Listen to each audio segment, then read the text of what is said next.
What are some exciting stories that you've experienced throughout your career? Took a trip to Malaysia. On the way there, we actually stopped in Tokyo. And one of my colleagues there it was kind of funny. He was arriving in the middle of the night, and he just became obsessed with having to go find some fermented tofu. So we spent for like 3 in the morning, we're out in the middle of Tokyo, and we're hunting down a street vendor just to find him some tofu. So he was like trying to smell it, like, so we were going for like blocks away. He's like, I think I smell some over here, and we'd have to run around. No, Daisy, just get the ball.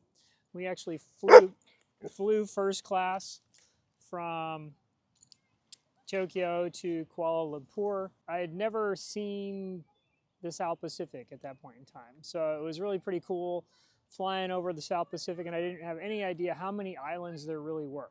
There are literally thousands and thousands of islands out there in the South Pacific. So just looking out the window and seeing all these endless blue ocean with tons and tons of islands that we just kept flying over. And I also didn't realize that a lot of the coral islands are kind of circular with a lagoon in the middle.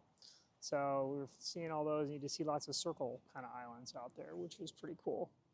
And then when we actually got to Kuala Lumpur, we had to change flights and go to, escapes me at the moment, another part of Malaysia. We were waiting there, and it started raining, and I'd never seen rain like that in my whole life. It just poured buckets.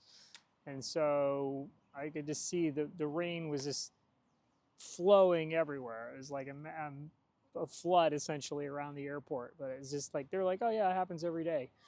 So I was like, that's rain. I've never seen rain like that before. We were actually looking to potentially buy a company there at the time. And so we met with some of the company representatives, and they took us around. It was kind of interesting just to see how the factory worked there, how different kind of, the people were very different than you have here in the US for the most part. But it was eye-opening to see different factories that are springing up in that particular part of the world, and just go see what kind of things they were doing from a technology standpoint, and to be completely massively surrounded on every road by thousands of mopeds. Mopeds, I guess, is probably the best word, but just completely surrounded at every road that we were on there. Thank you so much. And Yep. what's your name? My name is Steve. Nice to meet you. Nice to meet you.